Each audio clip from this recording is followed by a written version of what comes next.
বারাকাতুহু। বন্ধুরা কেমন আছেন? বানচিলকি স্টুডিওর পক্ষ থেকে আমি ডাক্তার মোহাম্মদ কামরুল হাসান আপনাদের জন্য আরেকটি নতুন বিষয়ে কথাবার্তা নিয়ে এসেছি। আজকের বিষয়বস্তুটি হচ্ছে ফটোগ্রাফিতে যে ফটো তোলার কেমিক্যালগুলোর সঙ্গে যেই ধাতব লবণগুলো ব্যবহৃত হয়, একই ধাতব লবণগুলো দিয়ে হোমিওপ্যাথিতেও কিছু ঔষধ তৈরি করা হয়।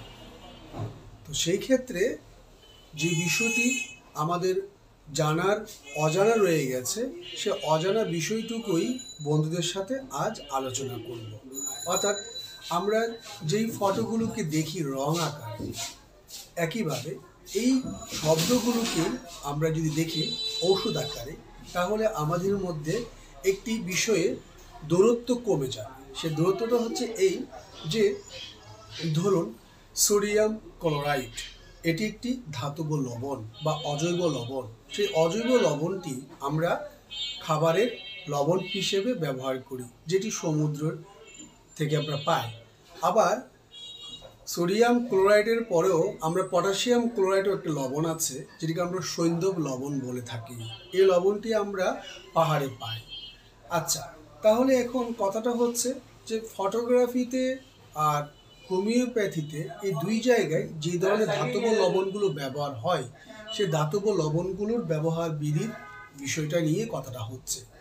দেখুন, এখানে কথাটা বলছি এই যে তরঙ্গ বা আলোক রশ্মি যা শব্দ আকারে থাকে বা ধ্বনি আকারে থাকে বা রং আকারে হয়, কিন্তু কখনো এইসব ধ্বনিকে আমরা মুখে উচ্চারণ করতে পারি স্বরযন্ত্রের মধ্য দিয়ে, যেগুলো আহত নাদ বা অনাহত নাদ হিসাবে বিভিন্ন মাধ্যমে ব্যবহার হয়। তো ধ্বনিতত্ত্বের উচ্চারণ বিষয় নিয়ে আজকের কোনো প্রকার আলোচনা নয়। আজকের বিষয়টা হচ্ছে এখানে এই এতটুকুই যে ফটোগ্রাফিতে ব্যবহৃত হওয়া যে ধরনের ফটো কেমিক্যাল বা ফটোর সেন্সিটিভিটি তৈরি করার জন্য যা উপাদান লাগে, সেই বিষয়টির সাথে ওই একই কেমিক্যাল বা রাসায়নিক উপাদান ওষুধ আকারে রয়েছে, সেই বিষয়টি বুঝিয়ে দেওয়ার জন্য। তো বন্ধুরা, এটি হচ্ছে একটি ডিএসএলআর ক্যামেরা, সেটি নিকন কোম্পানির। তো বন্ধুরা, আমার ফটোগ্রাফির অভিজ্ঞতা রয়েছে এবং আমি পূর্বে ফটোগ্রাফি করতাম এবং এখনও আমি আমার নিজের একটি পত্রিকার সঙ্গে কাজ করি, সেখানেও করি প্রয়োজন বিশেষে। বন্ধুরা, এখন আমি বুঝাবো এটাই যে দেখুন, ফটোগ্রাফ আর ফটোগ্রাফি দুটি শব্দের মধ্যে রয়েছে কিছুটা পার্থক্য। ফটোগ্রাফ হচ্ছে আলোকচিত্র, যেটাকে আমরা চোখ দিয়ে দেখতে পাই, কিন্তু চোখ দিয়ে দেখার পরে সেই রংটিকে আমরা যখন ক্যাপচার করে নিজেরা আবার এটিকে আমরা প্রিন্ট আকারে বের করতে চাই, তখনই এটা হয়ে যায় ফটোগ্রাফ বা আলোকচিত্র অঙ্কন।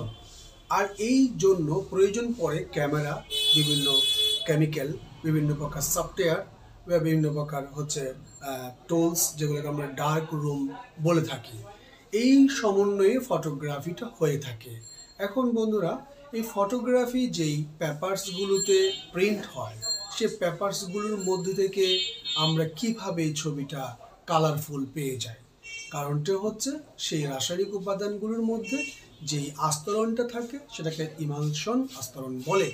সেখানে যেই আস্তরণ রাসায়নিক বিক্রিয়ার মতো থাকে এবং সেখানে যখন আমরা প্রিন্ট দিই, যেই রঙগুলোকে আমরা চোখে দেখেছিলাম আলোক রশ্মিতে, সেই রঙগুলো আমরা আবার সেখানে হুবহু পেয়ে যাই। এই যে হুবহু একই রকম পেয়ে গেলাম, তো এটা কীভাবে পেলাম? এটা পাওয়ার বিষয়টি হচ্ছে সেখানে হ্যালোজেন গ্রুপ এবং হচ্ছে সিলভার গ্রুপ, এই দুইটি গ্রুপ বা কেমিক্যাল বা যোজনী সারণীতে এই রাসায়নিক উপাদানের এই দুইটি গ্রুপের ধাতব লবণগুলো সেই রং আকারে থাকে। সেই ধাতব লবণগুলোকে আমরা যদি জানি ক্লোরাইড, ফ্লোরাইড, আয়োডিন, ব্রোমিন, এগুলো আবার আমাদের হোমিওপ্যাথিতেও কিন্তু এই ধাতব লবণগুলো দিয়ে ঔষধ তৈরি করা হয়েছে। একইভাবে সিলভার আয়ার, সিলভার ব্রোমাইড, এগুলো দিয়েও কিন্তু ওষুধ তৈরি করা রয়েছে। তো বন্ধুরা, এখন এই কথাটা আমরা বুঝবো যে একটা রং আবার কিভাবে ধ্বনি আকার হলো।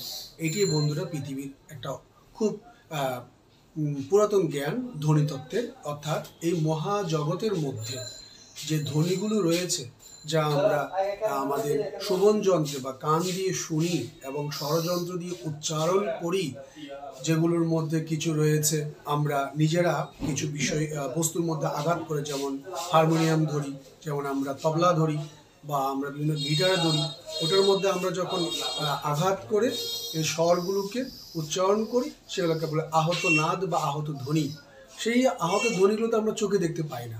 তাহলে হ্যাঁ বন্ধুরা, ওই কথাটাই বলছিলাম যে যেমন বৃষ্টি পড়ছে, বৃষ্টির শব্দ, নদীর বা সমুদ্রের যে পানির যে কলকলো শব্দ বা বাতাসের যে হিল্লোল আমরা দেখতে পাই বা শুনতে পাই, কিন্তু আমরা দেখতে পাই কি? পাই না। কিন্তু এখানে কথা হচ্ছে যে চোখে যা দেখা যায় মুখে আবার তা অনেক সময় বলা যায় না। অনেক কিছু, অনেক রং দেখা যায়, আবার অনেক রঙেরই আবার কি রয়েছে? ধ্বনি রয়েছে। তো এই সব কিছু মিলিয়ে 50টির মতো ধ্বনি এই মহাবিশ্বের সমগ্র ধ্বনি থেকে ক্যাপচার করা হয়। সেজন্য আমাদের বর্ণমালা 50টি। এবং এখন আসুন, এই বর্ণমালা 50টির কিন্তু 50টি রং রয়েছে। কিভাবে? সেটি আমাদের এই শরীরের মধ্যে যে আমরা বলি কুলকুণ্ডলিনী।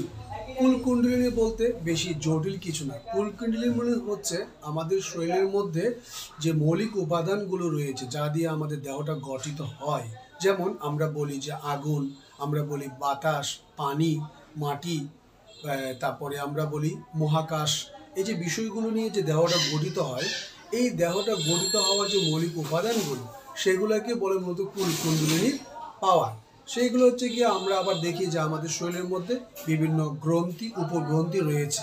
যেমন আমরা বলি গ্রন্থি, উপগ্রন্থিগুলোকে বলি আমরা যে মূলাধার গ্রন্থি, অর্থাৎ আমাদের যে নিচের যে পোর্শনটা রয়েছে, যেটাকে আমরা বলি হচ্ছে কি আমাদের নাভির নিচের যে পোর্শনটা, সেই নিচের পোর্শনগুলোকে, অবস্থানগুলোকে আমরা মূলাধার গ্রন্থি বলি।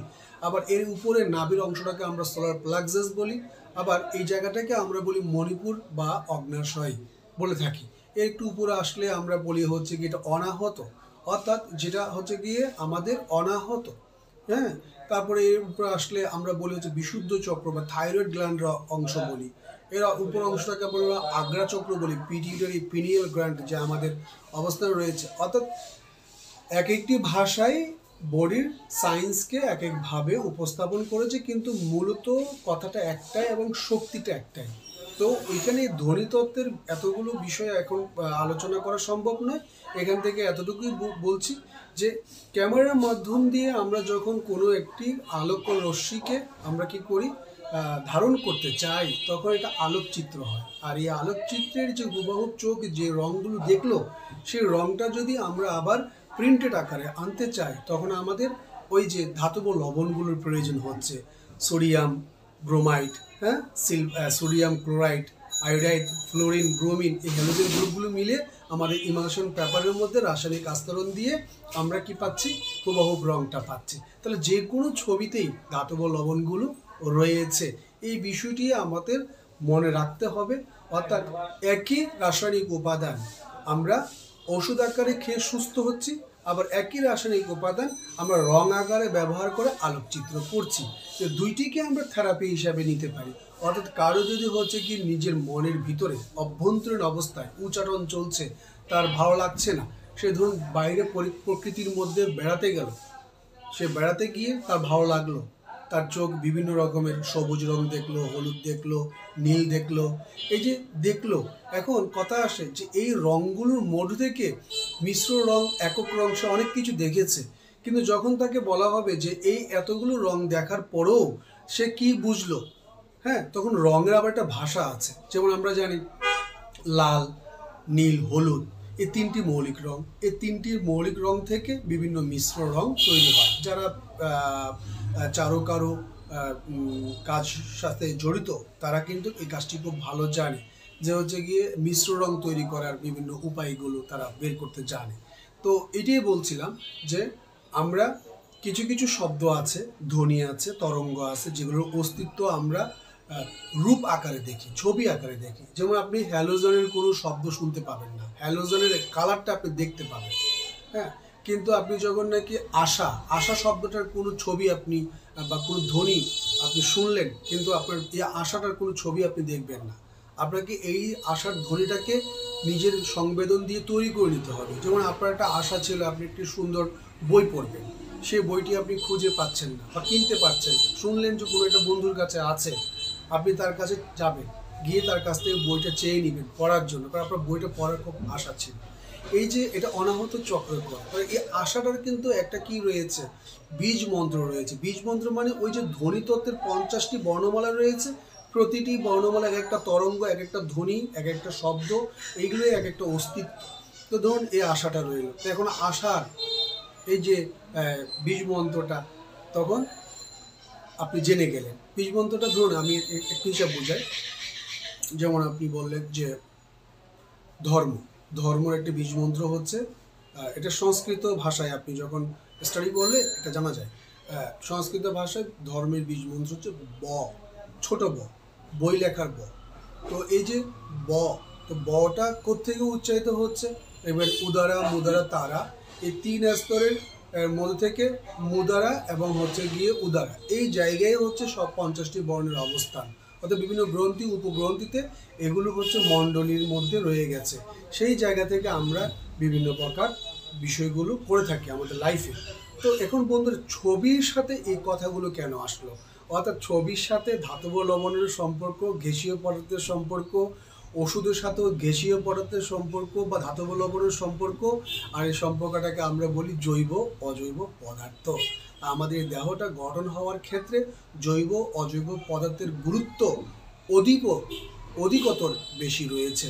তাই বন্ধুরা এখন থেকে আমাদের এই যে চোখ, যেটা আমাদের জ্যোতিটাকে আমরা দেখি, আলোক রশ্মিগুলোকে দেখি, তাই চোখ দিয়ে যখন কোনো রঙকে দেখবেন তখন এই রঙটাকে দেখে তখন অনুধাবন করবেন সেই রঙটার শব্দগত ভেদটা কী ছিল। তখনই আপনার ফটোগ্রাফিটা খুব আনন্দ দিবে এবং ফটোগ্রাফিটা আপনাকে অনেকটা স্বস্তি দিবে।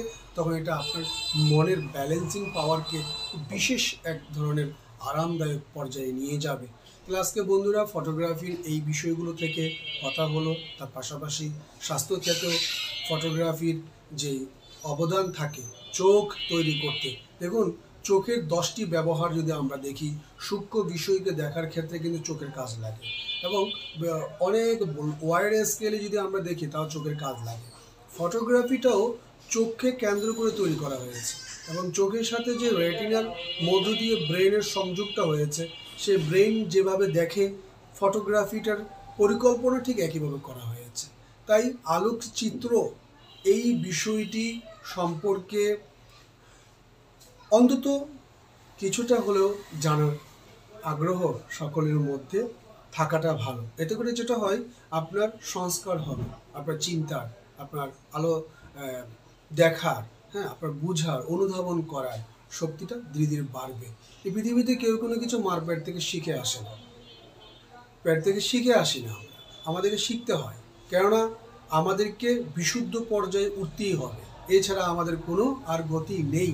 তাই পৃথিবীতে যেসব অমূল্য রত্ন জ্ঞান ভাণ্ডার বিভিন্ন মনীষীরা রেখে গেছেন, সেখান থেকে যার যেটা সবচেয়ে বেশি ভালো লাগে সে ওটা দিয়ে শুরু করলেই হবে। তাকে আর বিভ্রান্তি হওয়ার কোনো কারণ নেই। যে যেটা ভালো পারে সে ওটাকে দিয়ে শুরু করবে এবং ওটা দেখে সে সব কিছু পাবে। যদি সে তার ইচ্ছাকে অটল রেখে যেতে পারে তবে সে কুলকুলরিণীর সহস্রার চক্রে উঠে যাবে, এর কোনো প্রকার বাধা নাই। অর্থাৎ আপনি যদি একেবারে আপনার নিজের ভিতরে ডগমাইজমকে বা বিভিন্ন প্রকার ভয়ভীতিকে কাটিয়ে নিতে পারেন এবং নিজের বডির সাথে, নিজের সামর্থ্যের সাথে, নিজের যোগ্যতার সাথে এবং নিজের পারিপার্শ্বিক অবস্থার সাথে আপনি ব্যালেন্স করতে একবার শিখে যান, তাহলে পাঠ্যগত বিদ্যা কোনো কিছু আপনার বাধা নাই, আপনি সাকসেস। এইটাই পৃথিবীতে প্রমাণ দিয়ে গেছে কাজী নজরুল ইসলাম। এক কথায় শেষ যে পাঠ্যগত বিদ্যা কোনো ব্যাপারই না, এইটাই প্রমাণ দিয়ে গিয়েছে রবীন্দ্রনাথ ঠাকুররা। তো এরকম আরও বিশেষ বিশেষ ব্যক্তিত্বরা রয়েছে যারা পাঠ্যগত বিদ্যায় এত চিন্তা না করে তার ভিতরগত চিন্তা, ভিতরগত শক্তিকে জাগরিত করেছে। তাই ভিতরগত শক্তির মধ্যে সমস্ত কিছু রয়েছে। তাই আজকের কথাবার্তা এতটুকু রইল বন্ধুরা। কারো যদি আমাদের এই মানচিলকি স্টুডিওর এই আয়োজনটা ভালো লেগে থাকে তাহলে আপনাদের কাছে বলার থাকবে আমাদেরকে লাইক, সাবস্ক্রাইব এবং শেয়ার করে আমাদেরকে অবশ্যই অন্যদেরকে আরও জানার জন্য আপনারা একটু প্রয়াসটা বাড়িয়ে দিবেন। এই আবদার রেখে আজকের মতো রাখছি। সকলে ভালো থাকবেন, সকলের সুস্বাস্থ্য কামনা করি, সকলের শারীরিক, মানসিক এবং ভবিষ্যৎ উন্নতি কামনা করে রাখছি। আসসালামু আলাইকুম ওয়া রাহমাতুল্লাহি।